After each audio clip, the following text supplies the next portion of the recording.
ప్రభువును మన రక్షకుడైన క్రీస్తు నామంలో మీకు అందరికీ నేను శుభములు తెలియజేస్తున్నాను. అందరికీ ప్రైజ్ లార్డ్ అండి. ఈ సమయంలో సామెతల గ్రంథంలో దేవుడు నాలుక గురించి ఏ మాటలు రాసి ఉన్నాడో కొన్ని మాటలను మనము చదివి ధ్యానిద్దామండి. సామెతల గ్రంథము 6వ అధ్యాయము 16 నుంచి 19 వచనం వరకు మనం చూసినట్లయితే, యెహోవాకు అసహ్యములైనవి 6 కలవి, 7 ఆయనకు హేయములు. అవేవనగా అహంకార దృష్టియు, కల్లాలాడు నాలుకయు, నిరపరాధులను చంపు చేతులను, దుర్యోచనలు యోచించే హృదయమును, కీడు చేయుటకు త్వరపడి పరిగెత్తు పాదములను, లేని వాటిని పలుకు అబద్ధ సాక్షులు, అన్నదమ్ములలో జగనమును పుట్టించువలను. దేవుడికి ఇష్టం లేనివి ఎన్నంటండి 6. అందులో ఇవన్నీ: 1 అహంకార దృష్టియు, 2 కల్లాలాడు నాలుకయు, 3 నిరపరాధులు చంపు చేతులు, 4 దుర్యాలోచనలు యోచించు హృదయము, 5 కీడు చేటుకు త్వరపడి పరుగులెత్తు పాదములు, 6 లేని వాటిని పలుకు అబద్ధ సాక్షి, 7 అన్నదమ్ములలో జగడములు పుట్టించబడును. ఇందులో రెండవది కల్లాలాడు నాలుక. ఈ నాలుక గురించి నేను కొన్ని మాటలను మీతో పంచుకోవాలని ఆశపడుతున్నానండి. దేవుడికి ఏంటి 6 అసహ్యములు ఏంటి అని అంటే ఇవన్నీ. అందులో రెండవది ఏంటంటే కల్లాలాడు నాలుక. కల్లాలాడు నాలుక అంటే ఏంటండి? త్వరగా గొడవలు పడే నాలుక అంటే దేవుడికి ఇష్టం లేదు. త్వరగా ఇతరులతో గొడవ పడడం, కల్లాలాడటం అంటే దేవుడికి ఇష్టం లేదు. రెండవదిగా మనం చూసినట్లయితే సామెతల గ్రంథం 12వ అధ్యాయం 22వ వచనంలో, అబద్ధమాడు పెదవులు యెహోవాకు హేయములు, సత్యవర్తులు ఆయనకి ఇష్టములు. రెండవదిగా ఆయనకి ఏది ఇష్టం లేదంటే అబద్ధమాడు పెదవులు. నాలుక, పెదవులు, నోరు ఇవన్నీ ఒకటే కదండి. ఫస్ట్ ఏంటి? కల్లాలాడు నాలుక ఆయనకి ఇష్టం లేదు. రెండవది అబద్ధములాడు పెదవులు ఆయనకి ఇష్టం లేదు. అబద్ధాలు ఆడటం అంటే మనకు తెలిసిన దాన్ని వివరించాల్సిన అవసరం లేదు కదండి. తర్వాత సామెతల గ్రంథం 12వ అధ్యాయము 19వ వచనంలో, నిజమాడు పెదవులు నిత్యము స్థిరమై ఉండును, అబద్ధమాడు నాలుక క్షణ మాత్రమే ఉండును. ఫస్ట్ దేవుడికి అబద్ధములాడు పెదవులు హేయములు అని దేవుడు సెలవిస్తున్నాడు.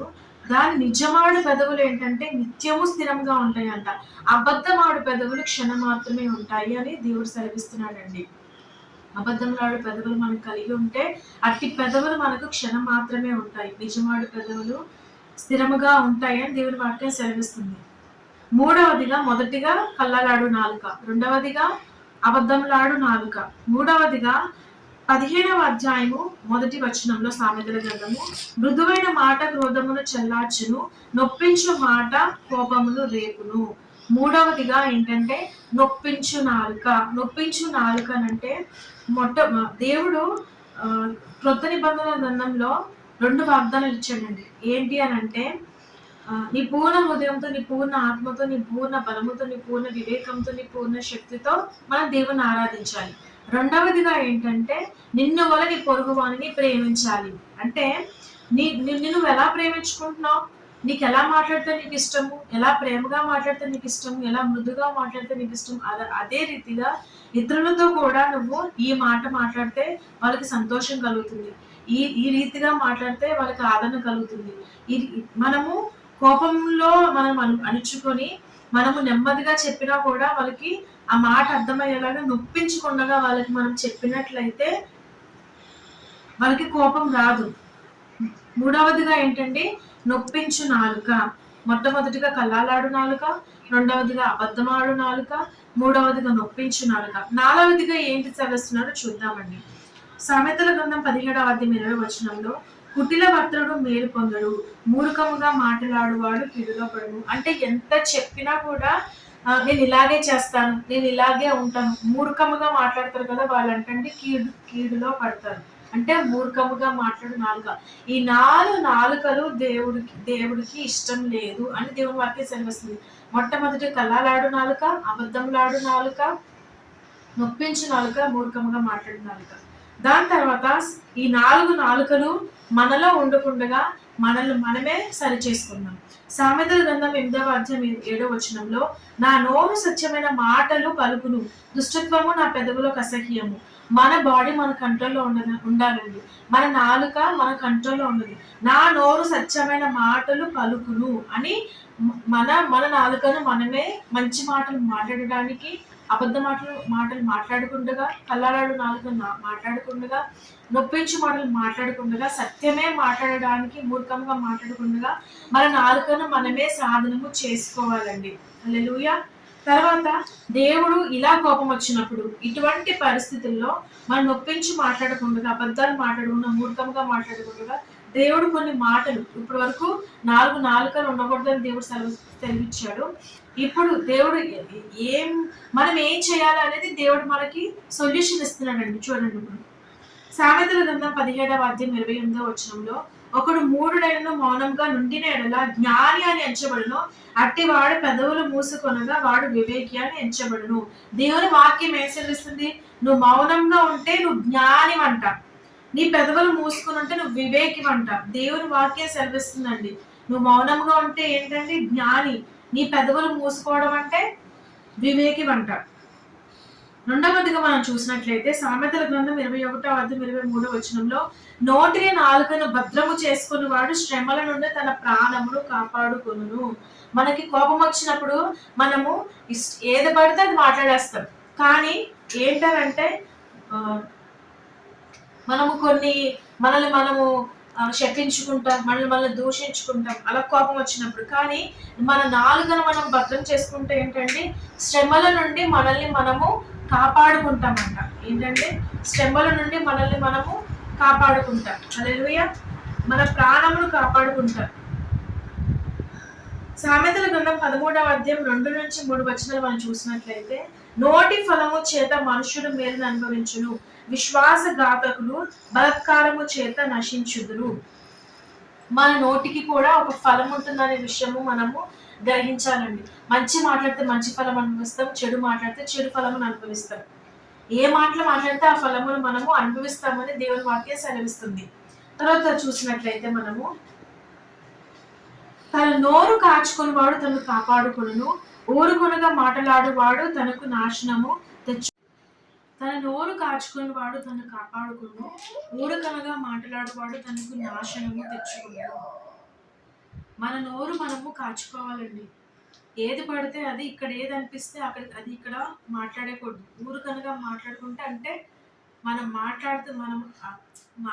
మాటలాడకూడని మనం మాట్లాడినట్లయితే మనకి నాశనము తెచ్చుకుంటామంట. తర్వాత సామెతల గ్రంథము 18వ అధ్యాయం 20వ వచనంలో, ఒకరి నోటి ఫలము చేత వాడి కడుపు నిండును, తన పెదవులను ఆదాయము చేత వాడు తృప్తి పొందును. ఇది 2వ వాక్యం అండి. ముందు దేవుడు చెప్పాడు నోటికి ఒక ఫలం ఉంటుంది అని. ఆ ఫలమును మనం నోటిని కాచుకున్నప్పుడు మన ప్రాణమును కాపాడుకుంటాం. మన నోరును మనం మన నోరు మనము భద్రము చేసుకున్నట్లయితే, నోటిని మనం భద్రము చేసుకున్నట్లయితే శ్రమ నుండి కాపాడబడతాం. మన నోరు మనం కాచుకుంటే నాశనమును తెచ్చుకోకుండా కాపాడుకుంటాం. మొట్టమొదటిగా ఏం సెలవిచ్చాడండి దేవుడు? కల్లాలాడు నాలుక, అబద్ధములాడు నాలుక, నొప్పించి మాట్లాడే నాలుక, మృదువైన మూర్ఖముగా మాట్లాడే నాలుక. ఈ 4 నాలుకలు మనలో ఉండకుండా సరి చేసుకోవాలని దేవుని వాక్యం, సత్యమునే మాట్లాడడానికి మనము మన నోరుని సాధనం చేసుకోవాలని దేవుని వాక్యం సెలవిస్తుంది.